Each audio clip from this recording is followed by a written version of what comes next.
اشهد ان لا اله الا الله وحده لا شريك له واشهد ان محمدا عبده ورسوله اما بعد۔ ماہ رمضان کے حوالے سے معاشرے میں چند غلط فہمیاں جو کہ عام لوگوں میں رائج ہیں اور اس پر عمل کیا جاتا ہے، اس حوالے سے دو تین باتیں میں بتانا چاہتا ہوں کہ لوگ اس پر عمل کرتے ہیں حالانکہ وہ قرآن و حدیث سے ثابت نہیں ہے، اور یہ بات متعدد بار بتائی گئی ہے لیکن اس کے باوجود اس پر عمل ہوتا ہے۔ لیکن جو عام لوگ ہیں جو کلمہ پڑھتے ہیں اور دین پر عمل کرنا چاہتے ہیں، ان کے لیے میرا یہ پیغام ہے کہ وہ بات ان تک پہنچ جائے کہ وہ چیز جو ماخذ قانون نہیں ہے اس پر عمل کیسے کیا جا سکتا ہے۔ پہلی چیز کہ ماہ رمضان میں روزے کی نیت کی جاتی ہے اور سحری کی باقاعدہ ایک دعا بنائی گئی ہے۔ میں پھر دوہرا رہا ہوں، ایک دعا بنائی گئی ہے جو کہ لوگ پڑھتے ہیں وَبِصَوْمِ غَدٍ نَوَيْتُ مِنْ شَهْرِ رمضان، کہ میں کل کے روزے کی نیت کرتا ہوں۔ یہ وہ دعا ہے جو کتب احادیث میں، ضعیف احادیث میں بھی کسی میں شامل نہیں ہے۔ کسی ضعیف حدیث سے بھی یہ دعا ہمیں نہیں ملتی ہے جسے ہمارے ہاں پڑھا جاتا ہے اور معاشرے میں رائج کیا گیا ہے۔ اس کے باوجود اس کو پڑھا جاتا ہے۔ اس کے ترجمے کے حوالے سے بھی آپ دیکھیں گے تو آپ کو معلوم ہو جائے گا کہ یہ کس قدر غلطی کے ساتھ بنائی گئی اور پھر ہٹ ڈرمی کے ساتھ اس پر عمل ہو رہا ہے، حالانکہ احادیث میں صحیح تو کیا ضعیف حدیث بھی ایسی کوئی موجود نہیں ہے کہ جس میں یہ دعا شامل ہو۔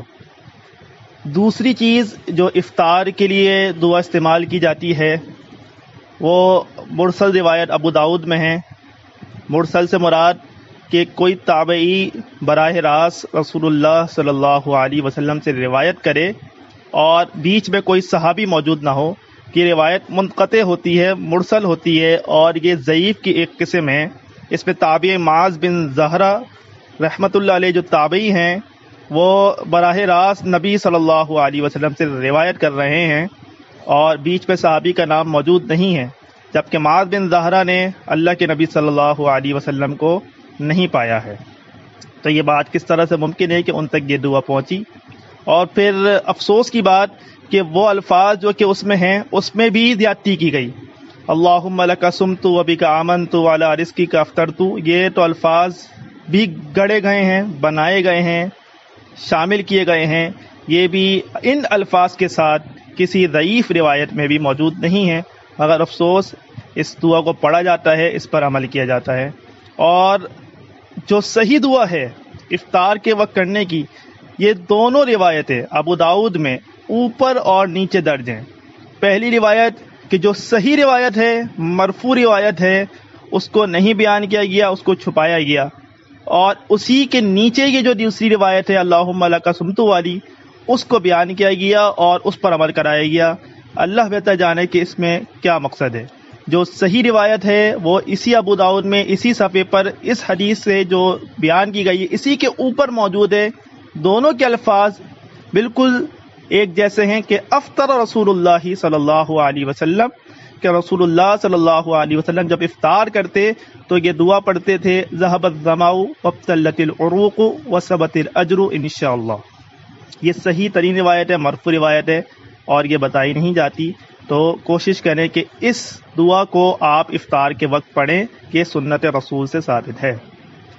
تیسری چیز جو غلط فہمی لوگوں میں رائج ہے اور بیان کی گئی ہے، ایک عرصے سے بیان کی گئی ہے اور اس کی بھی کوئی اس کے بعد ازالہ نہیں کیا گیا، کہ رمضان کا پہلا عشرہ رحمت، دوسرا عشرہ مغفرت اور تیسرا عشرہ جہنم سے نجات کا ہے۔ جو یہ روایت ہے یہ سخت ترین ضعیف ہے۔ محدثین کی ایک بڑی جماعت نے اس روایت کو ضعیف قرار دیا ہے، منکر قرار دیا ہے، جس کے الفاظ اولہ رحمت و اوسطہ مغفرت و آخرہ عتق من النار۔ یہ الفاظ کے ساتھ یہ حدیث بھی ضعیف ترین حدیث ہے، اور لاجیکلی بھی اگر آپ سوچیں تو اس سے یہ معلوم ہوتا ہے کہ رمضان کا پہلا مہینہ مغفرت اور جہنم سے نجات کا نہیں، پہلا مہینہ صرف اور صرف رحمت کا ہوگا، اور دوسرا عشرہ جو ہوگا وہ صرف اور صرف مغفرت کا ہوگا، اس میں رحمت اور جہنم سے نجات نہیں ہوگی، اور تیسرا عشرہ جو ہوگا وہ صرف جہنم سے نجات کا ہوگا، اس پہ رحمت اور مغفرت نہیں ہوگی۔ تو یہ من گھڑت اور ضعیف روایات پر مشتمل چیزیں ہمارے معاشرے میں قائم ہیں، تو اس کی اصلاح کے لیے یہ بیان بتایا جا رہا ہے کہ صحیح چیزوں پر عمل کیا جائے، ان چیزوں کو اپنایا جائے جو قرآن و حدیث سے ثابت ہوں، اور ان عشروں کی باقاعدہ دعا بنائی گئی ہے، جس کو بتایا بھی جاتا ہے، ٹی وی پروگرام سے چلایا جاتا ہے، علماء بتاتے ہیں اور لوگ اس پر عمل کرتے ہیں۔ للہ خلوص نیت کے ساتھ محض اصلاحی طور پر یہ بات لوگوں کو بتا رہا ہوں کہ آپ ان چیزوں پر عمل کریں جو کہ اللہ کے رسول صلی اللہ علیہ وسلم سے ثابت ہوں، اور ان دعاؤں پر عمل کریں، اس طریقے پر عمل کریں جو احادیث صحیحہ سے ثابت ہو۔ جزاک اللہ خیر۔ السلام علیکم ورحمۃ اللہ۔